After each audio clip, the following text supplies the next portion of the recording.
அஸ்ஸலாமு அலைக்கும் வரஹ்மத்துல்லாஹி வபரகாத்துஹு. அன்பிற்குரிய நேயர்களே, தற்பொழுது நாங்கள் இருந்து கொண்டிருப்பது மக்காவிலே இப்ராஹிம் ஹலீல் என்று சொல்லப்படக்கூடிய வீதி. இப்ராஹிம் ஹலீல் என்று சொல்லப்படக்கூடிய வீதி. அதிகமான இலங்கையிலிருந்து வரக்கூடிய ஹாஜிமார்கள் இந்த அல் மிஸ்ஃபலா இப்ராஹிம் ஹலீல் என்ற இந்த பகுதியிலே தான் ஹோட்டல்களிலே தங்க வைக்கப்படுகிறார்கள். இந்த பகுதியிலிருந்து ஹரத்துக்கு செல்லக்கூடிய ஹாஜிமார்கள் கவனிக்க வேண்டிய சில விடயங்களை தான் இங்கே நான் ஞாபகப்படுத்துகிறேன். இங்கே இந்த இடத்திலிருந்து இங்கே ஒரு லூலு காணப்படுகிறது, உங்களால் பார்க்க முடியுமாக இருக்கும். அதற்கு பின்னால் இருந்து அப்படியே ஹோட்டல்கள் ஆரம்பிக்கின்றன. இந்த ஹோட்டல்களிலிருந்து வரக்கூடிய ஹாஜிமார்கள் ஹரம் பக்கம் வருகின்ற நேரத்தில் இங்கே பிரதானமான 4 ஹோட்டல்கள் இருக்கின்றன. பிரதானமான 4 ஹோட்டல்கள்.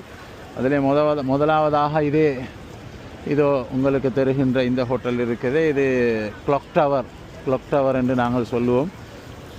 இதிலே கிட்டத்தட்ட 7 பிரதானமான ஹோட்டல்கள், அதனோடு சேர்ந்த இன்னும் ஓரிரு ஹோட்டல்கள் இருக்கின்றன. இந்த ஹோட்டல்கள் கிளாக் டவரிலே அமைய பெற்றிருக்கின்றன. அதற்கு அடுத்ததாக இருக்கின்ற இந்த ஹோட்டல் ஹில்டன் என்று சொல்லப்படக்கூடிய ஹோட்டல். அதற்கு அடுத்ததாக இங்கே விளங்குகின்ற ஹோட்டல் தாருத் தௌஹீத் இன்டர்கான்டினல் என்று சொல்லப்படக்கூடிய ஹோட்டல். அதுக்கு அடுத்ததாக இந்த பகுதிக்கு சொல்லுவார்கள் ஜபல் உமர் என்று சொல்லி, ஜபல் உமர் பகுதியிலே இருக்கக்கூடிய ஹோட்டல்ஸ்கள். இங்கே மிஸ்ஃபலாவிலிருந்து வரக்கூடிய ஹாஜிமார்கள் அனைவரும் நேரே அவர்கள் வந்தார்கள் என்று சொன்னால் இந்த இடத்திலே எப்பொழுதும் வெறியல் போடப்பட்டிருக்கும். அவர்கள் நேராக அல் ஹிஜ்ரா ரோடு என்று சொல்லுவோம் நாங்கள். இப்படி பாதை போனால் 3 பகுதிகளாக பாதை பிரிகின்றன. ஒரு புறம் இப்ராஹிம் ஹலீல் மிஸ்ஃபலா, அடுத்த புறம் இங்கே சொல்லுவாங்க ஷாரி அல் ஹிஜ்ரா என்று சொல்லி இதற்கு நேராக இருக்கக்கூடிய இப்படி ஹாஜிமார்கள் அனைவரும் வருவார்கள் என்று சொன்னால் இந்த இடத்திலே வெறியல் போடப்பட்டிருக்குது. இந்த இடத்தால் செல்ல முடியாது. எனவே ஹாஜிமார்கள் அனைவரும் வந்து இந்த பிரதானமான பாதையினூடாக வந்து அப்படியே ஹாஜிமார்களுக்கு ஹரத்துக்குள் செல்ல முடியும்.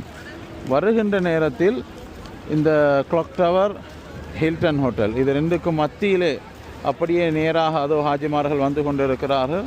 அந்த புறத்தால் அவர்கள் ஹாஜிமார்கள் வருவார்கள் என்று சொன்னால் அவர்கள் இலகுவாக மிஸ்ஃபலா பக்கம் வந்து விடுவார்கள். போகின்ற நேரத்தில் அதிகமான நேரங்களில் இந்த வெறியல் போடப்பட்டிருக்கும். போகின்ற ஹாஜிமார்களுக்கு செல்ல முடியாதவாறு தான் இருக்கும். போகின்ற நேரத்தில் இதோ ஹாஜிமார்கள் செல்கிறார்கள்.